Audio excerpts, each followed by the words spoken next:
What is up, everyone? In today's video, I'm going to be playing Matchmaker for every fighter on the UFC 303 main card, just going through who I think they should be matched up with next. Let me know your guys' thoughts on these potential matchups, and let me know if you guys would make anything different. But I feel like we have to start off here with the winner in the main event, Alex Pereira.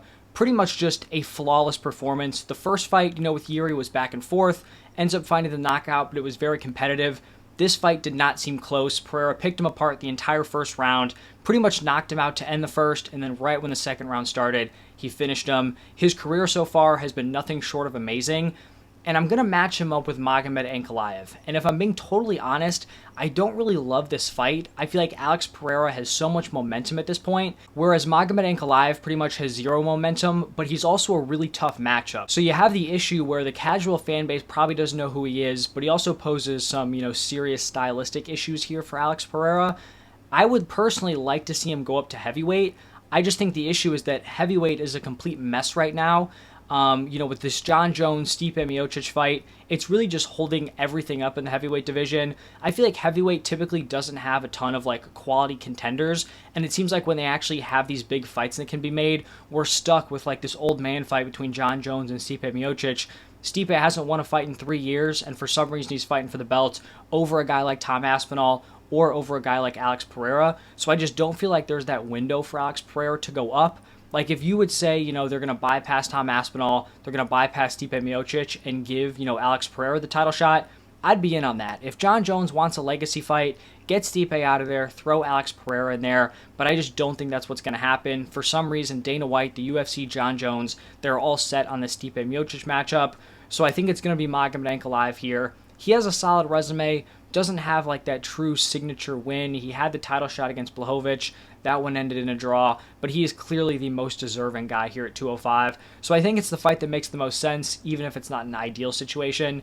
Then for the loser of that main event, Jiri Prochazka, honestly, it was tough to see Jiri like that. This was one of those matchups where it's you'd be so happy if either dude won, but then when a guy actually loses, it just feels super sucky.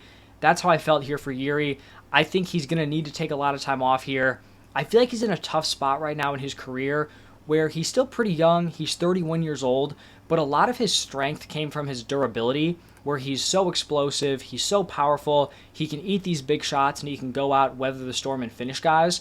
And I just don't know if that durability is still going to be there after these Alex Pereira fights. I feel like he can probably beat everyone else in the division, but if that durability starts to go, I think he's going to have some problems. So I do think he takes some time off. He pretty much got knocked out twice in that fight.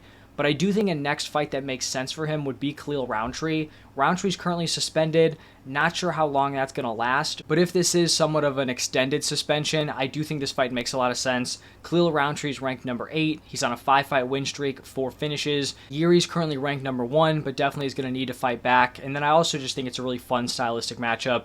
Two really impressive strikers. I think they're going to go out there and they're going to have a really fun performance. Now, shifting into the co-main event with the winner, we have Diego Lopes, and his next fight needs to be at UFC 306 at the Sphere. It seems like that's what he wants. Dana kind of co-signed that he'd be able to fight on that card. And I just first want to give a shout out here to Diego Lopes because I think Dan Ige is going to get a lot of attention for this short notice fight, and he also deserves an insane amount of respect.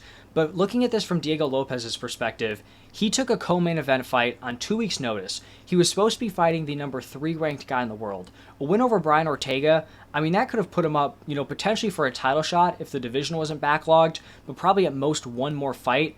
He takes that opportunity. This is a huge, upside play for Diego Lopes. He cuts all the way down to 146. Then he gets woken up in the middle of the night and finds out he has to rehydrate back up to 155 because Ortega's not going to make the weight. Then during the event, Diego Lopes is probably in the arena, Brian Ortega pulls out, can't fight. He then agrees to fight Dan Ige, who's only 1 spot ahead of him, so he's losing that upside, in the rankings. A completely different stylistic matchup. And also, Ige didn't have to make weight. He just came in at 161 or to 165, somewhere in there. And he still took on the fight. He accepted everyone. I hope he got paid a ton. And I still think he's due a big fight here. Even though it was a pretty competitive matchup against someone in the back end of the top 15, I think he deserves that massive fight. I think he deserves a push up the rankings, at least an opportunity. So I think his next fight should be against Yair Rodriguez. Stylistically, this is super fun. Both these guys are very fun fighters.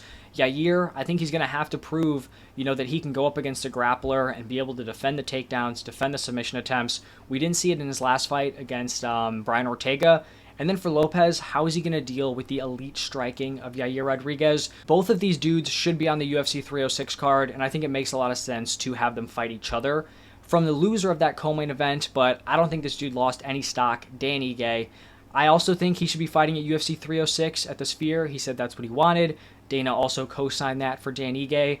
And I think his potential opponent here could be Lerone Murphy. I feel like 145 is in a kind of a weird spot right now. The top's definitely clogged up with Ilya, Max, and Volk. It seems like you have two, already set title shots, but none of them have been booked yet. You have Brian Ortega, who's probably moving up.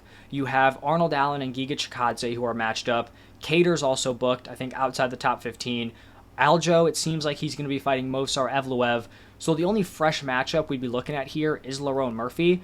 Now, this would mean that Lerone Murphy would be fighting back in the rankings off a win, but I think this high-profile spot, UFC 306, it seems like the UFC is going to have this be a massive event. I think it makes sense for Lerone Murphy. It's a big opportunity, and this is a fun striking battle between these two. Now, shifting over to the fight that got switched a million times, started off as Jamal Hill versus Khalil Rountree, ended as Roman Dolidze versus Anthony Smith. For the winner here, Roman, I think he should go back down to 185. I think it just makes the most sense. He looked fine against Anthony Smith, but if he can make 185, doesn't make sense to, be fighting dudes that are bigger than him. And I think he called out Khamzat Chimaev in the post-fight, and it seems like, kind of out there, like he wouldn't get this opportunity, but I think this fight actually makes a lot of sense. In my opinion, Khamzat Chimaev is no longer one win away from a title shot. It seemed like with him up at 185, like he just needed one signature win. It could have been a finish over Usman. If he got the win over Whitaker, like he would have been thrown into a title shot. With his inability to consistently make it to fight day, I don't think you're in a spot where you're like, I want this guy to be champion of a weight class. Like, can he be counted on? If you book him for a title fight, is he actually going to be healthy enough to show up? I don't think he's answered those questions, so I think he's going to need one fight to get in there and prove it, and then I think he's going to need one more fight, against a high-profile guy to earn that title shot, and I think Dolidze is a fair fight, for that first matchup. This fight would make the most sense on the Abu Dhabi pay-per-view. It seems like Khamzat Chimaev can't really travel anywhere, so Abu Dhabi would make sense. And I actually think stylistically, even though I think Khamzat, would be a massive favorite in this fight, Roman's submission game, his grappling, it does make this matchup a little more interesting than I think people, might think. So I think that could make some sense there for those two. And then for Anthony Smith, stepped up, took a short notice fight, didn't go his way, but I think we can finally get the fight we've all been waiting for. Anthony Smith versus evil Anthony Smith. Anthony Smith taking on Bogdan Guskov. Obviously, these dudes look pretty similar. Rankings-wise, I think it makes sense. Anthony Smith is ranked at 10. Guskov is ranked at 12. And it kind of seems like at this point, Anthony Smith is in gatekeeper range. It's kind of crazy, but I feel like if he had a finish last night, he may have been challenging next for the title just because he had the build-up, some heat with Alex Pereira, but obviously he's very far removed from that at this point. I think he fights back. Guskov up and coming in the promotion. It's just a fight that I think lines up pretty well here. And then we're going to go to the women's matchup. For Macy Chiasson, she gets the win. I know there was some controversy with the cut. She caused it. That was a nasty cut. It's a good win on her. And I think her next fight should be against Ketlen Vieira. Honestly, it was a pretty fun fight. I feel like, most of the fans were crapping on it for being on the main event. It definitely worked out. 135 is kind of clogged right now. We have the Pennington-Pena fight that should take place sometime later this year. I imagine that Kayla Harrison's kind of just sitting on that title shot. I think if this was up at 145, Kayla Harrison would be more willing to take another fight, but I don't know if she's cutting down to 135 to fight Macy Chiasson or someone else when she already has that title shot locked up. I feel like she only has a select number of fights down at bantamweight, and I don't think they're going to want to waste one of those on a fake number one contender fight. So I think Macy Chiasson versus Ketlen Vieira is the fight to make here. Ketlen's ranked number 2. Chiasson would be fighting up in the rankings after a solid win here over Mayra Bueno Silva. So that's for the winner. For the loser here, Mayra Bueno Silva, I think her next fight should be against Irene Aldana. Outside of the title fight, she's actually been pretty fun at 135. I know she took a lot of heat for the title loss to Raquel Pennington. It was an awful fight to watch, but like I said, outside of that, she's been pretty entertaining. She's a finisher. She pushes a solid pace. Irene Aldana is coming off an absolute war. I think it was a fight of the night in her last fight where she got back in the win column after her loss to Amanda Nunes. Kind of a striker versus grappler matchup. I think this one honestly could be kind of fun in the women's bantamweight division. And then the final fight, this was the main card opener for Ian Garry here. He gets, a close win. I thought he pretty clearly won it 2-1. And I think his next fight should be against Jack Della Maddalena. 170 is interesting, but also kind of all over the place. There's a lot of ambiguous kind of situations here. First off, what are Kamaru Usman's plans? He's still ranked as the #1 contender. Does he want to go up to 185? Does he want to still compete for the title? Does he just want fun fights? We don't really know. For Colby Covington, who knows what's going on with him? Apparently Dana said, he doesn't turn down fights, but then why aren't they offering him fights? The Ian Garry fight seemed to make a ton of sense. They didn't offer it to him. For Shavkat, has he already locked up the title since JDM's hurt? Seemed like that would have been the #1 contender fight, but if Jack Della can't fight, then, is that just going to be given to Shavkat? So I think right now, I'm leaning towards Shavkat probably just getting the winner of Leon Bilal. I think, he's a fun fighter. He's someone who I think the UFC could build on, and if he did become champ, I think that would, be cool for the UFC. And then without knowing Kamaru Usman's plans, I feel like JDM versus Ian Garry could be the next #1 contender fight.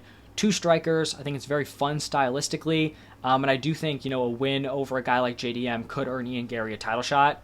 And then the final guy here, MVP, lost the fight, certainly wasn't outclassed. He came in ranked at number 14, but I think he's a big enough name where he's still going to get another ranked opponent. I don't think they're going to give him some unranked dude, and I don't think they're, ready to, feed him to a prospect. So I think his next fight should be against Joaquin Buckley. I think a lot of people are going to call for the Wonderboy fight, but every time it gets brought up to either MVP or Wonderboy, it just seems like they don't want to fight. And so if these two dudes are friendly, they like each other, I don't really need to see them fight. I don't need to see them go out and spar, for 15 minutes.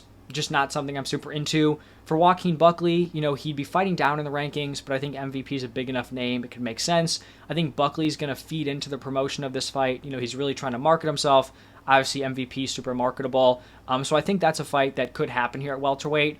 But that's going to wrap it up for all the matchups here from the UFC 303 main card fighters.